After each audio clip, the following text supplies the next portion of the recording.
name is Patrick Bateman. I'm 27 years old. 귀족적인 사이코가 어떤 건지 미친 연기력으로 확실히 보여주는 작품이자 그를 스타덤에 올려준 배트맨의 역할까지 가져다준 배우 크리스찬 베일에게는 인생 동화줄 같은 영화 아메리칸 사이코. 숨겨진 이야기 시작합니다. It's Bateman, Patrick Bateman. You're my lawyer, so I think you should know I've killed a lot of people. 영화 아메리칸 사이코는 1991년 출간된 소설 아메리칸 사이코를 원작으로 만들어졌습니다. 소설의 영화화를 가장 먼저 관심을 가진 배우는 조니 뎁과 호러 영화 전무 감독인 스튜어트 고든입니다. 그렇지만 실제 영화 제작은 7년 정도가 지나서 결정이 되었습니다. 최종적으로 메가폰은 메리 헤론 감독이 잡았고 주인공 패트릭 역할에는 크리스찬 베일이 캐스팅되었습니다. 당시 최고 흥행작이었던 타이타닉을 본 영화사 관계자는 혹시나 하는 마음에 레오나르도 디카프리오에게 대본을 전달했는데요. Yorn, his manager, calls up and said he's in.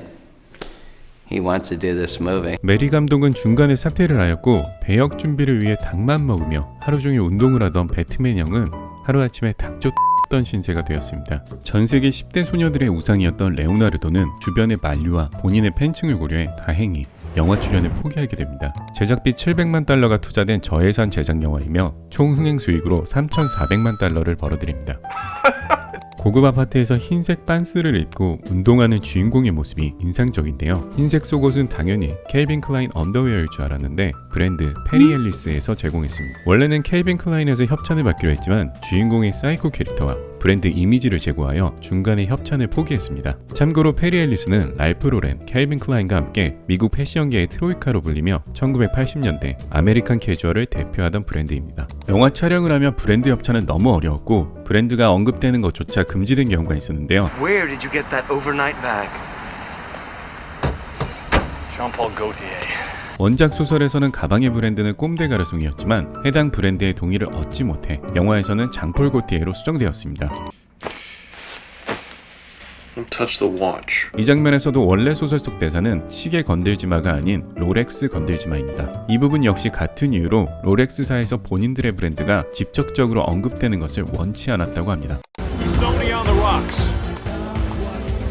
얼음에 넣은 보드카를 주문했지만 알코올 도수 40도의 스톨리 보드카를 얼음 없이 그냥 주네요. 월가에서 잘나가는 주인공 패트릭과 그의 동료들에게는 멋진 정장만큼 명함도 그들을 표현하는 중요한 물건 중에 하나입니다. Eggshell with Romalian type. What do you think? 잠깐!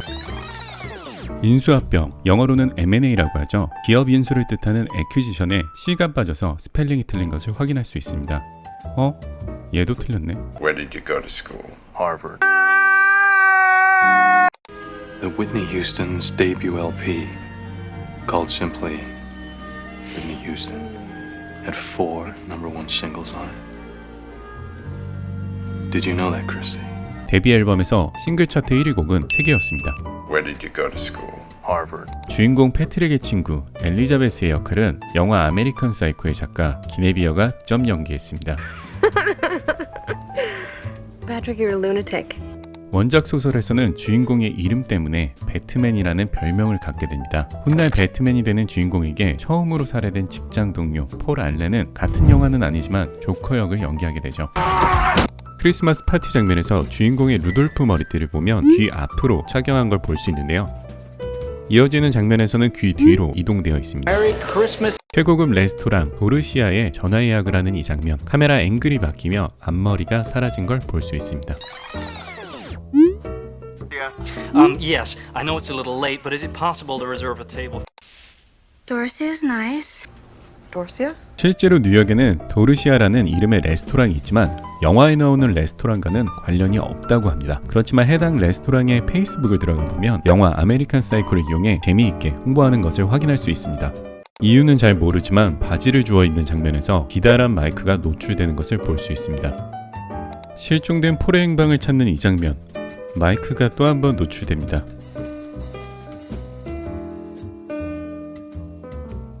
American Psycho, set in 1987. 영화의 시대적 설정을 강조하듯 TV에서는 미국 대통령 레이건의 1987년 3월 달에 연설이 나오고 있습니다. 그런데 말입니다. TV는 소니사의 트리니트론 모델인데요. 영화에서 사용된 모델은 90년대에 생산되기 시작했습니다.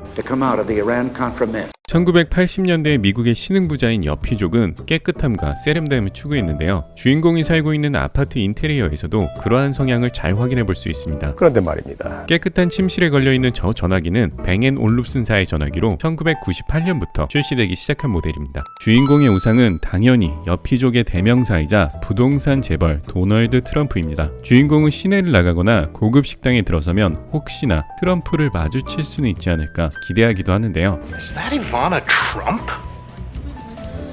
Jeez, Patrick. 이바나 트럼프는 도널드 트럼프의 첫 번째 부인으로 이방카 누나의 친모입니다. 구글 검색을 하다 알게 된 재미있는 사실은 트럼프의 젊은 시절과 비슷한 영화의 주인공 패트릭이 한때는 이방카의 이상형이었다고 하네요. 여피족을 연기한 주인공은 훗날 대통령이 된 트럼프를 만나게 되는데요. 사진 설명이 조금 I killed Paul Allen.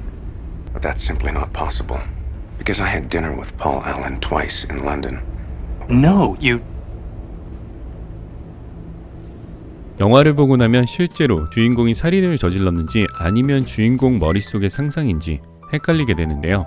말을 걸어오는 ATM 기계나 권총 한 자루로 경찰 차량을 폭파하는 장면 등 앞뒤가 맞지 않는 설정은 감독의 의도된 연출이라고 합니다. 메리 감독이 말하길 주인공은 정신적 문제가 있어 실제와 허상을 구분하지 못하는 상황이라 그의 살인이 어디까지가 진짜이고 허상인지 알 수 없는 모호함을 표현하고 싶었다고 하네요. 배우 크리스찬 베일은 이 영화를 시작으로 주연을 꿰차기 시작했으며 이후 20년 동안이나 배역을 위해 혹독한 다이어트와 벌크업을 반복하며 메소드 연기와 함께 완벽함을 선보이는 배우가 되었습니다. 영화 아메리칸 사이코의 숨겨진 이야기를 같이 찾아봤는데요. 도움이 되셨다면 구독, 좋아요 부탁드립니다.